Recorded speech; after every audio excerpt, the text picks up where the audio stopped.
से कुछ जरा सुन लीजिए। On the 30th of January 1948, 3 bullets pierced the chest of Mahatma Gandhi. Nathuram Godse assassinated the father of our nation. Today, our friends do not embrace him. Today, our friends have pushed him away. It's an uncomfortable truth. But that's not where the project ended. You see, as I said, everything has emerged from the vote. All the institutions have emerged from the vote. So it's obvious that the RSS has to capture all the institutions that have emerged from it. So the project, after Gandhiji's assassination, the next step of the project was the wholesale capture of India's institutional framework.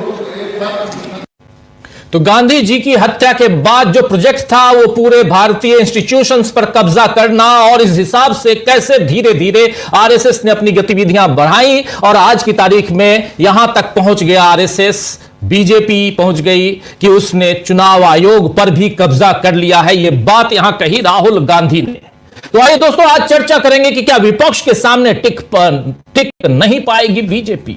Rahul Gandhi के भाषण से कैसे संसद में मचा बवाल और कैसे चुनाव आयोग के कारनामों की खुली पोल, इसकी चर्चा करते हैं। हमारे साथ कुछ वरिष्ठ साथी जुड़े हुए हैं, उनसे पहले आपका परिचय करवाता हूं, फिर आगे बढ़ते हैं। जरा स्क्रीन पर हमारे तमाम साथियों को ले आइए और सीधे चर्चा करते हैं, जानने की कोशिश करते हैं कि इन भाषणों के क्या मायने हैं और क्या यहां से चुनाव सुधार की कोई गुंजाइश दिखाई देती है। 5 साथी हमारे साथ मौजूद हैं इस वक्त।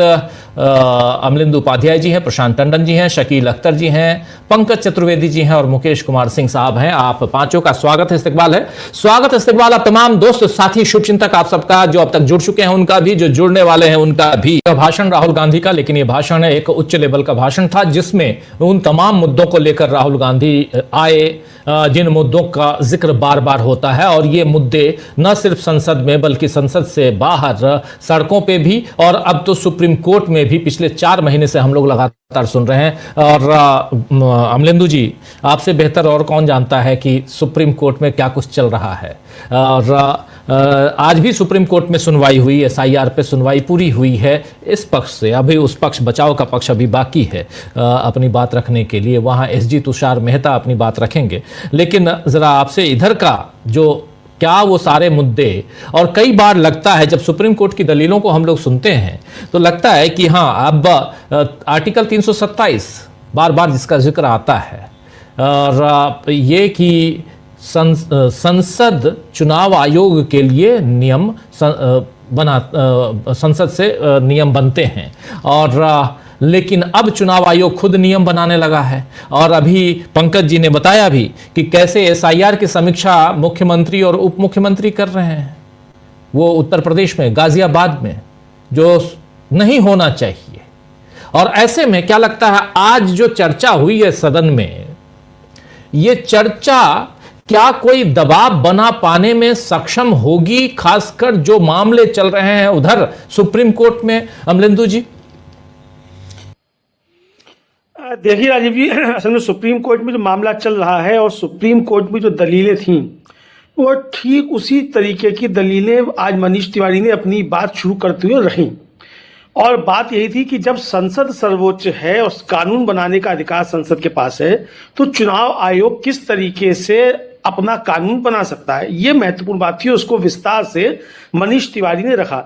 मनीष तिवारी, राजीव जी, एक राजनेता होने के साथ साथ सुप्रीम कोर्ट के अच्छे वकील भी हैं, तो उनकी जो बातें थी, इसलिए मुझे लगता है कि आज राहुल गांधी से शुरुआत ना कराकर जो था वो मनीष तिवारी से शुरुआत कराई गई, ताकि जो सुप्रीम कोर्ट की जो मतलब कानूनी भाषा है वो भी सदन को बताया जा सके, और जो एक तरह से कहा जाए जो अंधभक्त लोग हैं उनको ये समझाया जा सके कि आप किसी व्यक्ति के अगर अंधभक्त हो गए हैं तो आप अपने जो आप लॉ मेकर्स हैं, तो जिस संस्था के आप सदस्य हैं उस संस्था का अपमान आप मत कीजिए, अपने अधिकारों को मत छोड़िए, ये समझाने की भी एक कोशिश के तौर पर राजीव जी इसको देखा जा सकता है। मनीष तिवारी ने बहुत विस्तार से अपनी बात रखी और राहुल गांधी ने तो बिल्कुल दूध का दूध पानी का पानी जिसे कहते हैं राजीव जी, वो एकदम कर दिया। सारे मसले राहुल गांधी ने रखे, किस तरीके से संविधान की धज्जियां उड़ाई जा रही हैं, क्या मॉडस ऑपरेंडी है, किस तरीके से आरएसएस और भारतीय जनता पार्टी इस संविधान के विरोधी रहे, लोकतंत्र के विरोधी रहे, सारी बातें आज राहुल गांधी ने रखी। और राजीव जी इसके बाद अब ये कहना कि इसका कोई दबाव पड़ पाएगा, कि मुझे लगता है दबाव क्या, लेकिन हाँ सुप्रीम कोर्ट के सामने भी एक चीज तो सामने बिल्कुल होगी कि संसद में इस पर चर्चा हो रही है और संसद के अधिकारों का अगर चुनाव आयोग अतिक्रमण कर रहा है तो सुप्रीम कोर्ट को यह सोचने पर मजबूर होना पड़ेगा कि आप संविधान के कस्टोडियन हैं, तो कोई संवैधानिक संस्था किसी दूसरे संवैधानिक संस्था के अधिकार क्षेत्र में दखल नहीं दे सकती।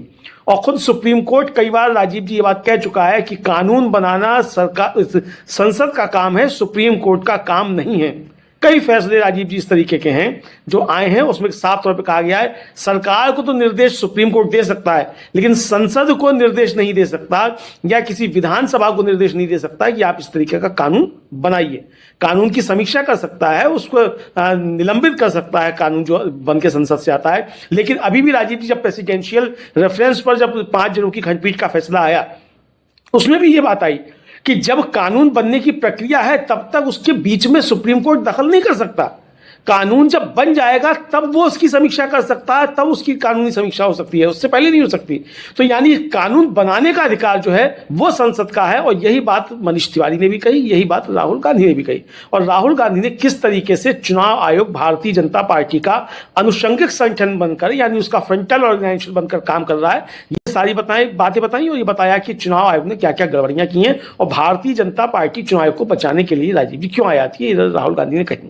तो अब ये निश्चित तौर पर राजीव जी सुप्रीम कोर्ट के सामने एक प्रश्न होगा कि इस मसले पर संसद में चर्चा हो रही है, और अगर सुप्रीम कोर्ट का फैसला चुनाव आयोग के पक्ष में आता है कि एसआईआर कराने का अधिकार है, तो सीधा सीधा ये बात समझी जाएगी कि सुप्रीम कोर्ट ने शायद जो केशवानंद भारती मामला है उसमें भी उसका बाईपास किया है मामले को, और जो मूलभूत सिद्धांत है कि संसद ही कानून बनाएगी उसका भी बाईपास किया है। तो ये इस तरीके से देखा जाएगा। मुझे लगता है कि जो आप, हालांकि आप सबके दलीलें पूरी हो चुकी हैं इस पक्ष की तरफ से, याचिकाकर्ताओं की तरफ से लगभग सभी की दलीलें एक ही तरीके की थी।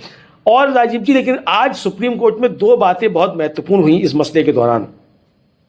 एक तो शादान फरासत जब बात कर रहे थे तो जस्टिस बागची जो है उन्होंने एक बहुत महत्वपूर्ण टिप्पणी की और उन्होंने कहा कि वोट देने का अधिकार मौलिक अधिकार है, और जब यह अधिकार मौलिक अधिकार बन जाता है तो उसको लागू कैसे किया जाना है ये कानून तय करेगा। यानी राजीव जी वोट देने का अधिकार मौलिक अधिकार है, तो चुनाव आयोग नाम काटकर वोट देने का अधिकार नहीं छीन सकता।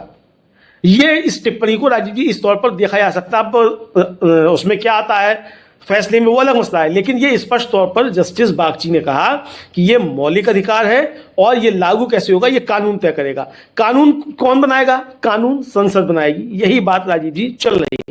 दूसरा, आज जब तमिलनाडु के बारे में बल्कि जब बहस हो चुकी थी, तमिलनाडु के एक वकील ने जब कहा कि भाई आदिवासी इलाके जो है वहां नहीं पहुंच पा रहे हैं और वहां 57 लाख लोग हैं, उनके वोट कट जाएंगे, इस पर चुनाव आयोग की तरफ से कहा गया कि साहब अगर 99% इम्यूनाइजेशन फॉर्म आ गए तब, तो जस्टिस सूर्यकांत जो सीजीआई हैं उन्होंने बहुत तगड़ी फटकार जो थी चुनाव आयोग को लगाते हुए कहा कि हर बार रटा रटाया जवाब 99% का लेकर मत आ जाया करो, आप वहां ध्यान दीजिए। तो ये 2 बातें राजीव जी आज बड़ी महत्वपूर्ण हुई हैं इस पूरी बहस के दौरान। अब इसका क्या नतीजा होता है, किस तरीके से आता है, ये तो आने वाला समय बताएगा।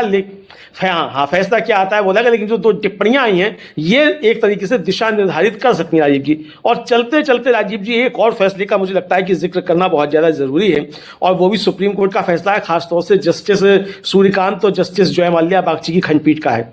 उन्होंने आज एक मामले में एक लड़की को उसकी मां की जाति के आधार पर जाति सर्टिफिकेट जारी करने का आदेश दिया। और राजीव जी ये एक बहुत लैंडमार्क जजमेंट है। हालांकि उसमें टिप्पणी जोड़ी कि कानून का सवाल अभी बना हुआ है, और जस्टिस सूर्यकांत ने ये टिप्पणी भी की कि भाई मां के नाम पर जाति निर्धारित क्यों नहीं हो सकती, पिता के नाम पर ही क्यों होगी।